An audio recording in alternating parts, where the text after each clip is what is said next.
ஒரு PhonePe அக்கௌண்ட்டை வந்து எப்படி ஓப்பன் பண்ணுறது அப்படின்னு தான் இந்த வீடியோவில் ஃபுல்லாக பார்க்க போகிறோம். ஸோ வீடியோவை ஸ்கிப் பண்ணாமல் ஃபுல்லாக பாருங்கள். உங்களோட PhonePe அக்கௌண்ட்டை நீங்களே வந்து ஓப்பன் பண்ணிக்கலாம்.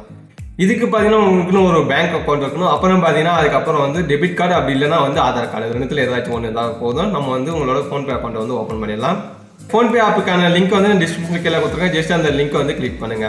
அந்த லிங்கை கிளிக் பண்ணீங்கன்னா பிளே ஸ்டோருக்கு போகும். ஜஸ்ட் அந்த ஆப்பை வந்து நீங்கள் இன்ஸ்டால் கொடுத்துக்குங்க. இன்ஸ்டால் ஆனதுக்கப்புறம் ஜஸ்ட் ஓப்பன் கொடுங்க. ஓப்பன் கொடுத்து எந்த பேங்க்ல வந்து உங்கள் மொபைல் நம்பர் ரிஜிஸ்டர் பண்ணீங்கன்னா அந்த பேங்க்கை வந்து என்ட்ரு பண்ணீங்க. அந்த நம்பர் வந்து அந்த ஃபோன்லேயே இருக்கிற மாதிரி பார்த்துக்குங்க. ஜஸ்ட் அந்த நம்பரை என்ட்ரு பண்ணிட்டு ப்ரொசீட் கொடுங்க. உங்களுக்கு ஒரு 5 டிஜிட் ஓடிபி கிடைச்சிருக்கும். அந்த ஓடிபி வந்து என்ட்ரு பண்ணுங்க. என்ட்ரு பண்ணிட்டு வெரிஃபை கொடுங்க. உங்கள் அக்கௌண்ட் வந்து வெரிஃபை ஆகும். வெரிஃபை பண்ணதுக்கு அப்புறம் உங்களோட லொகேஷன், உங்களோட கால் கான்டாக்ட், அப்புறம் வந்து மொபைல் கான்டாக்ட் ஏதாவது கேட்டிருப்பாங்க. அதெல்லாம் வந்து அலோவ் கொடுத்துருங்க. அதெல்லாம் வெரிஃபை கொடுத்துட்டு நீங்கள் வந்து நெக்ஸ்ட் வந்தீங்கன்னா உங்களோட பேங்க் வந்து சைட் பண்ணணும். அந்த மொபைல் நம்பர் எங்கே ரிஜிஸ்டர் ஆகும் அந்த பேங்க்கை தான் சைட் பண்ணணும். ஆல்ரெடி சம் பேங்க்ஸ் கொடுத்துருப்பாங்க. அந்த பேங்க்ல ஏதாச்சும் இருந்தால் அப்படியே சைட் பண்ணீங்க. இல்லை எனக்கு தெரியல இந்த பேங்க் இல்லை வேற பேங்க் எந்த அப்படின்னா நீங்கள் வந்து சர்ச் பாக்ஸில் வந்து உங்களோட பேங்க் நேம் வந்து சர்ச் பண்ணி அந்த பேங்க்கை வந்து சைட் பண்ணிக்கங்க. அவங்க வந்து ஆக்சஸ் பண்ணுறதுக்கான அளவு கேட்பாங்க. ஜஸ்ட் அந்த ஆக்சஸ் கொடுங்க. ஆக்சஸ் கொடுத்தீங்கன்னா அப்புறம் வந்து எஸ்எம்எஸ்க்கான இந்த வெரிஃபிகேஷன் கேட்டிருக்கோம். ஜஸ்ட் வந்து நீங்கள் அளவு கொடுத்துங்க. அளவு கொடுத்து உங்களோட மொபைல் நம்பர் வந்து செக் பண்ணிங்க. அது கரெக்டாக இருக்கா அப்படின்ட்டு கண்டினியூ கொடுங்க. உங்களோட நெக்ஸ்ட் பார்த்தீங்கன்னா உங்களோட பேங்க் அக்கௌண்ட் வந்திருக்கும். உங்களோட பிரான்ச்சு, அப்புறம் வந்து நேமு, அப்புறம் வந்து ஐஎஃப்சி கோடு இதெல்லாம் வந்திருக்கும். அது கீழே பார்த்தீங்கன்னா ஒரு யூபிஐ வந்திருக்கும். அது நீங்கள் ஆல்ரெடி யூபிஐ யூஸ் பண்ணிக்கலாம். அதை யூஸ் பண்ணிக்கலாம். இல்லை நீங்கள் எடிட் கொடுத்து உங்களோட ஓன் யூபிஐயும் வந்து போட்டுக்கலாம். அந்த ப்ராசஸ்லாம் கம்ப்ளீட் பண்ணிட்டு ப்ரொசீட் டு ஆட் வந்து கொடுங்க. அப்பதான் வந்து நீங்கள் வந்து அது வந்து பேங்க் வந்து ஆட் பண்ணுறதுக்கு வந்து ப்ரொசீட் கொடுக்குறீங்க அப்படின்னு அர்த்தம். நீங்கள் வந்து ப்ரொசீட் டு ஆட் கொடுத்துருக்கீங்க. ஆட் கொடுத்ததுக்கு அப்புறம் திரும்ப வந்து உங்களோட டீடைல் காமிக்கும். இங்கே வந்து நம்ம வந்து யூபிஐக்கு வந்து ஒரு பின் போட போகிறோம். ஏன்னா நம்ம வந்து யூபிஐ யூஸ் பண்ணுறோம் இல்லையா, அதுக்கு வந்து நம்ம வந்து ஒரு பின் போடணும். ஏடிஎம் பின் இல்லை, இதுக்கு வந்து தனியாக வந்து ஜென்ரேட் பண்ணணும். ஒரு டிரான்சாக்ஷனும் வந்து இந்த பின்னு கேட்கும்.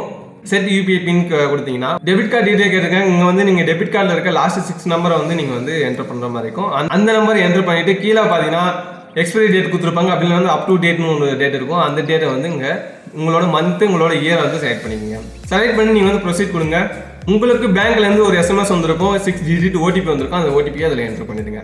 அது என்டர் பண்ணதுக்கு அப்புறம் பார்த்தீங்கன்னா உங்களுக்கான யூபிஐ பின் வந்து ஜென்ரேட் பண்ணோம். அதுக்கு வந்து 6 டிஜிட்டில் இருக்கணும். அந்த பின்னை வந்து நீங்கள் என்டர் பண்ணுங்க. என்டர் பண்ணிட்டு திரும்ப வந்து அகைன் கன்ஃபார்ம் பின் கேட்கும். அதே பின்னை வந்து திரும்பவும் என்டர் பண்ணிட்டு ஓகே கொடுங்க. ஓகே கொடுத்தீங்கன்னா உங்களோட பேங்க் வந்து இதில் வந்து ஆட் ஆகிடும்.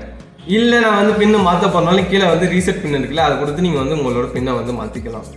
சென்ட் ₹1 to a friend அப்படின்னு வந்திருக்கும். ஜஸ்ட் நீங்கள் வந்து அதை கிளிக் பண்ணி உங்கள் ஃப்ரெண்ட்ஸுக்கு வந்து அமௌண்ட் வந்து ஷேர் பண்ணிக்கலாம். இந்த PhonePe ஆப்பை யூஸ் பண்ணி நீங்கள் வந்து ஸ்கேன் பண்ணி அமௌண்ட் சென்ட் பண்ணலாம். இல்லை வந்து உங்கள் ஃப்ரெண்டுக்கு அப்படியே சென்ட் பண்ணலாம். உங்களோட மொபைல் கான்டாக்ட் வச்சு சென்ட் பண்ணலாம். அப்புறம் வந்து உங்களோட பேங்க் பேலன்ஸ் செக் பண்ணலாம். இல்லை வந்து டேரெக்டாக வந்து பேங்க்குக்கு சென்ட் பண்ணாலும் சென்ட் பண்ணிக்கலாம். நிறைய ஆப்ஷன் இருக்குது. மொபைல் ரீசார்ஜ்லேருந்து, டிஸ்ட்ரிக்ட் ரீசார்ஜ்லேருந்து, இபி பில்லு கட்டுறதுலேருந்து, பைக்கு இன்சூரன்ஸ் கட்டுறதுலேருந்து, உங்களோட ஹெல்த் இன்சூரன்ஸ் கட்டுறதுலேருந்து எல்லா ஆப்ஷனுமே வந்து இதில் கொடுத்துருக்காங்க. எல்லா ஃபீச்சருமே இதை வந்து யூஸ் பண்ணிக்கலாம். அப்புறம் வந்து ஷேர் ஆப்ஷன் யூஸ் பண்ணி உங்கள் ஃப்ரெண்ட்ஸுக்கு வந்து நீங்கள் ஷேர் பண்ணுறீங்க அப்படின்னா நீங்கள் யாராச்சும் உங்கள் ஃப்ரெண்ட்ஸுக்கு ஷேர் பண்ணி நீங்கள் வந்து ஆட் பண்ணுறீங்கன்னா உங்களுக்கு வந்து ₹100 வந்து கேஷ்பேக் வந்து தருவாங்க. இந்த வீடியோ உங்களுக்கு யூஸ்ஃபுல்லாக இருந்தால் கண்டிப்பாக லைக் பண்ணுங்க. இன்னும் PhonePe இல்லாத உங்கள் ஃப்ரெண்ட்ஸுக்கு இந்த வீடியோவை ஷேர் பண்ணுங்க. இந்த மாதிரி யூஸ்ஃபுல்லான வீடியோஸ் உங்களுக்கு கண்டிப்பாக வேணும் அப்படின்னா நம்ம சேனல் வந்து சப்ஸ்கிரைப் பண்ணி பெல் ஐகான் ஆல்ல போட்டுருங்க. அப்போ தான் நம்ம வீடியோ உங்களை வந்து சேரும். தேங்க்யூ ஃபார் வாட்சிங்.